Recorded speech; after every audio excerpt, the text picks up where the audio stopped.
איתנו, כמובן שאנחנו בעניין הבא פגע וברח כבר מזמן, אתם יודעים זאת נהייתה מכת מדינה, אבל שימו לב לסיפור הבא שמומחיש אולי את אוזלת ידה של משטרת ישראל בטיפול במקרים האלה, במיוחד כאלה שלמרבה המזל מסתיימים רק בפציעה קלה. אנחנו בוקר טוב לדין קריספל ולנועה טיבי.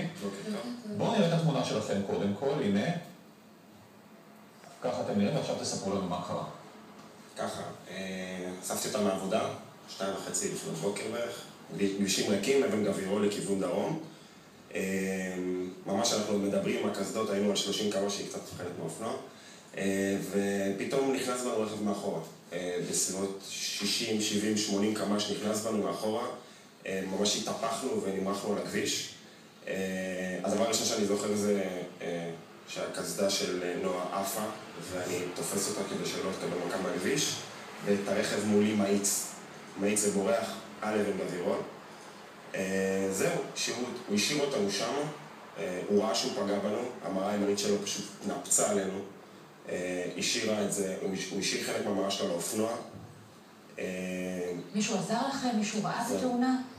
שכנה אחת מלמעלה בשם מירב, מקסימה, ירדה, למטה אספה את כל הציוד שם, היה לנו ציוד על האופנוע, נעליים עפו, טלפונים, הכל היא אספה, את כל הקסדות, הביאה מים, אם רואים בתמונה, היא גם צילמה את התמונה.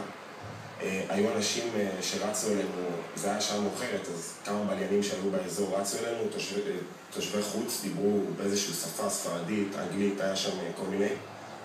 וזהו, וזה הדבר האחרון שאנחנו זוכרים. באיזה שלב נועה מגיעה המשטרה?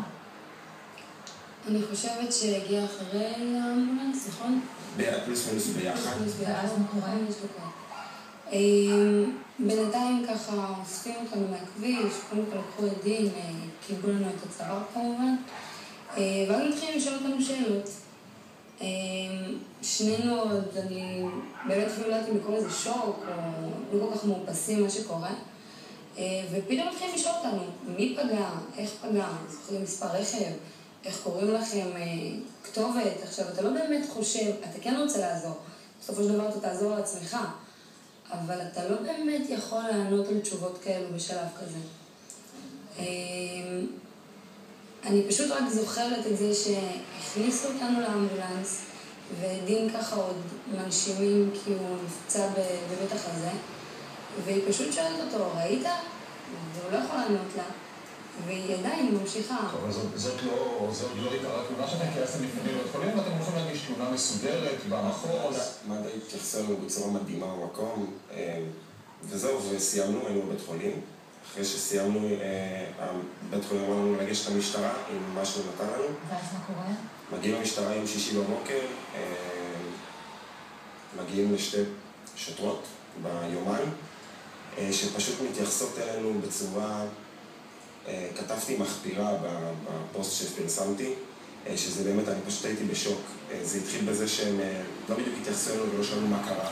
תנו לנו לא תפסים, למלא תפסים כאילו אנחנו איזשהו, באנו, לא יודע, סתם להגיש איזושהי תלונה קטנה. סיימנו למלא את התפסים בעתים שהתחלנו לבקש מאנשים שם ברחוב, כי הם אמרו לנו שאתם, אין לנו עתים. אמרתי להם, אנחנו צריכים למלא את התפסים שנתתם.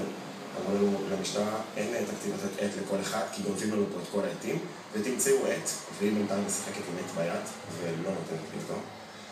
אחרי שבסוף היא השתכנעה לתת לי את העט, השומר הגיש לי עט, והיינו צריכים, אני הייתי צריך למלא את התלונה, לחכות עם העט, ואז לתת את זה לנועה, שהיא תמלא. אוקיי, אבל שימו רגע בצד העניין של העט, בסוף היה זה העניין של החקירה, נפתחה חקירה. לא נפתחה חקירה, אף אחד לא דיבר איתנו, הם אמרו לנו בסוף השיחה, שאלתי מה קורה, אמרו לנו, אישור משטרה אחרי שבועיים יגיע. אמרתי, אוקיי, רגע, לא באתי כדי בשביל לקבל את האישור משטרה, באתי בשביל שתטפלו בעניין, אנחנו רוצים לדעת מי פגע בנו ומה עשיתם.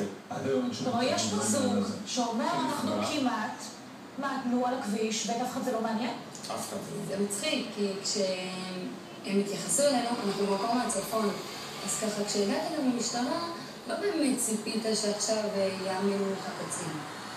ביקשת בסך הכל איזה טיפונת יחס כזה, אפילו משפחה, משהו עוטף. וזה לא היה. אז לא נראה מה אמרה לנו המשטרה בתגובה, שהאירוע על כל היבטיו נמצא בחקירה מול המתלונן, חשוב לציין, כי הוצע המתלונן לבוא ולהגיש תלונה רשמית שתיבדק בפניות הציבור נגד השוטרות או אחרים, והוא סירב לעשות זאת. כך תגובת המשטרה, כדאי שנסו לתפוס את מי שפגע בכם, וגם מי שפגע בכם, אגב, כדאי שיבוא ויסביר את עצמו, כך עושה אזרח הגון והוגן. אנחנו נמשיך לעקוב. תודה לשניכם שבאתם לכאן הבוקר וחג שמח.